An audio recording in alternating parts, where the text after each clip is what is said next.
सदर ट्रंप के हमले रोकने के ऐलान के बावजूद अमेरिकी सेंटकॉम का हमले जारी रखने का ऐलान सामने आया है। सेंट्रल कमांड का कहना है ईरान पर 28 फरवरी से अब तक 9,000 अहदाफ को निशाना बनाया है। ईरान के 140 बहरी जहाज तबाह कर दिए गए। तयशुदा अहदाफ को इंतहाई महारत से निशाना बनाया जा रहा है। सेंट्रल कमांड ने ईरान में मजीद मिसाइल लॉन्चर्स और दीगर अहदाफ को निशाना बनाने की फुटेज जारी कर दी। सदर ट्रंप के हमले रोकने के ऐलान के बावजूद अमेरिकी सेंटकॉम का हमले जारी रखने का ऐलान सामने आया है। सेंट्रल कमांड का कहना है ईरान पर 28 फरवरी से अब तक 9,000 अहदाफ को निशाना बनाया है। ईरान के 140 बहरी जहाज तबाह कर दिए गए। तयशुदा अहदाफ को इंतहाई महारत से निशाना बनाया जा रहा है।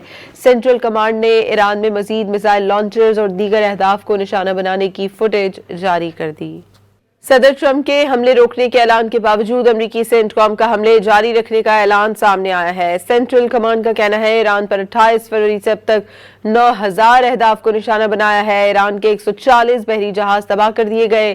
तयशुदा अहदाफ को इंतहाई महारत से निशाना बनाया जा रहा है। सेंट्रल कमांड ने ईरान में मजीद मिसाइल लॉन्चर्स और दीगर अहदाफ को निशाना बनाने की फुटेज जारी कर दी।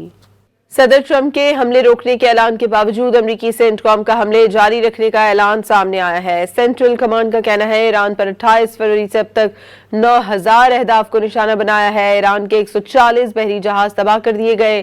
तयशुदा अहदाफ को इंतहाई महारत से निशाना बनाया जा रहा है। सेंट्रल कमांड ने ईरान में मजीद मिसाइल लॉन्चर्स और दीगर अहदाफ को निशाना बनाने की फुटेज जारी कर दी।